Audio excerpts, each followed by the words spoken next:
बिहार की सियासत में खास दखल रखने वाले बीजेपी नेता शाहनवाज हुसैन रेप के केस में फंसते नजर आ रहे हैं। दिल्ली हाईकोर्ट ने गुरुवार को पूर्व केंद्रीय मंत्री शाहनवाज हुसैन के खिलाफ एफआईआर दर्ज करने का आदेश दिया है। यह आदेश 2018 के रेप आरोपों को लेकर दिया है। साथ ही दिल्ली हाईकोर्ट ने पुलिस से 3 महीने में जांच पूरी कर रिपोर्ट निचली अदालत को सौंपने का आदेश दिया है। इस बीच शाहनवाज हुसैन ने दिल्ली हाईकोर्ट के आदेश के खिलाफ सुप्रीम कोर्ट का दरवाजा खटखटाया है। सुप्रीम कोर्ट में दायर अपील में शाहनवाज ने मामले की जल्द सुनवाई की गुहार लगाई थी, लेकिन सुप्रीम कोर्ट ने इसे इनकार कर दिया। सुप्रीम कोर्ट अगले हफ्ते इस मामले पर सुनवाई कर सकता है। आपको बता दें कि दिल्ली की रहने वाली पीड़िता ने जनवरी 2018 में निचली अदालत में याचिका दायर की थी, जिसमें शाहनवाज के खिलाफ रेप का केस दर्ज कराने की अपील की थी। महिला का आरोप था कि शाहनवाज ने छतरपुर फार्म हाउस में उसके साथ रेप किया और जान से मारने की धमकी दी थी। मेट्रोपॉलिटन मजिस्ट्रेट ने 12 जुलाई 2018 को शाहनवाज के खिलाफ एफआईआर दर्ज करने का आदेश दिया था। इसके खिलाफ शाहनवाज ने रिवीजन पिटीशन दायर की थी, जिसे खारिज कर दिया गया था। उसके बाद शाहनवाज हुसैन दिल्ली हाईकोर्ट पहुंचे थे, लेकिन यहाँ भी उन्हें राहत नहीं मिली।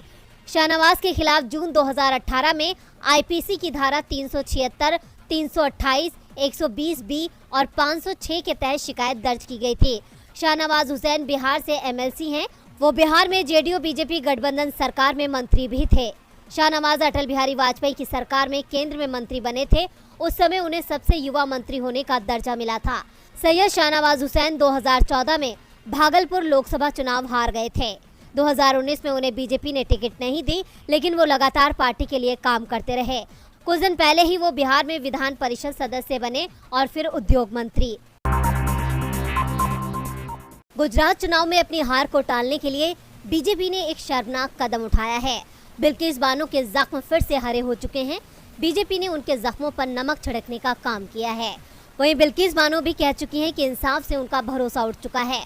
गुजरात की बीजेपी सरकार ने बिल्किस बानो से गैंगरेप और उनके परिवार के 7 सदस्यों की जान लेने के मामले में दोषी ठहराए गए सभी 11 गुनहगारों को रिहा कर दिया, जिसमें जसवंत नाई, गोविंद नाई, शैलेश भट्ट, राधेश्याम शाह, विपिन चंद्र जोशी, केशर भाई वोहानिया, प्रदीप मोडिया, बाका भाई वोहानी, राजू भाई सोनी, मितेश भट्ट और रमेश चंदाना शामिल हैं।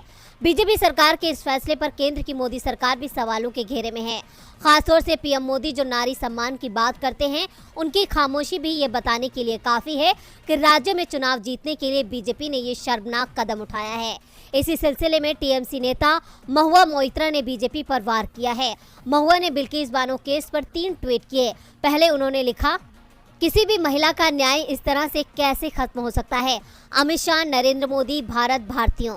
दूसरे ट्वीट में टीएमसी नेता ने लिखा कि आज वे सभी स्वयंभू टीवी एंकर कहां चिल्ला रहे हैं, क्या हुआ?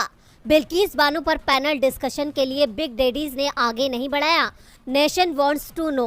वहीं तीसरे ट्वीट में महुआ ने लिखा कि देश को तय करना चाहिए कि बिल्किस बानो महिला है या मुस्लिम। महुआ मोइत्रा अकेली नहीं है जिन्होंने बीजेपी को इसके लिए जिम्मेदार ठहराया, बल्कि प्रियंका गांधी से लेकर राहुल गांधी और विपक्ष के तमाम नेताओं ने गुजरात की बीजेपी सरकार पर लानत भेजी है।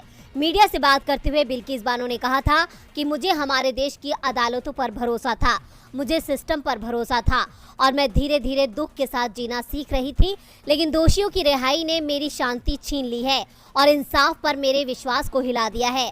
मेरा दुख और मेरा डगमगाता विश्वास सिर्फ मेरे लिए नहीं है, बल्कि हर उस महिला के लिए है जो अदालतों में इंसाफ के लिए संघर्ष कर रही है। जम्मू कश्मीर के विशेष राज्य का दर्जा खत्म होने के बाद घाटी में परिसीमन का काम पूरा कर लिया गया है। इसके साथ ही कांग्रेस ने जम्मू कश्मीर में विधानसभा चुनाव को लेकर अभी से ही बिगुल फूंक दिया है।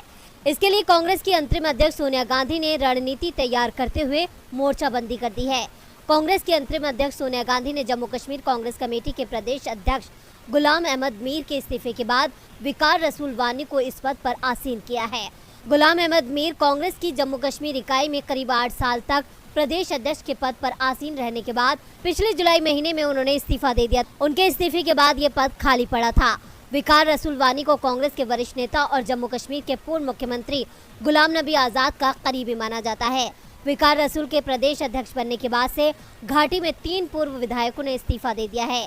इनमें दक्षिण कश्मीर के शाहगांज और देवसर से पूर्व विधायक गुलजार अहमद वानी, मोहम्मद अमीन भट्ट और उत्तरी कश्मीर के सोपोर से पूर्व विधायक हाजी अब्दुल रशीद डार शामिल हैं। हालांकि कांग्रेस की ओर से कोई बयान नहीं आया है, लेकिन खबरों के मुताबिक मोहम्मद अमीन भट्ट और डार के इस्तीफे की पुष्टि हो चुकी है।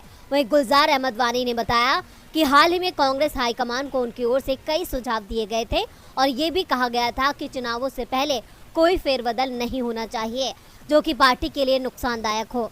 लेकिन हाईकमान ने गलत कदम उठाया है, जिससे हम संतुष्ट नहीं हैं। इस बीच कांग्रेस के जनरल सेक्रेटरी सुरिंदर सिंह चन्नी के इस्तीफे और उनके बीजेपी में शामिल होने की बात सामने आ रही थी, लेकिन चन्नी ने इसे अफवाह करार दिया।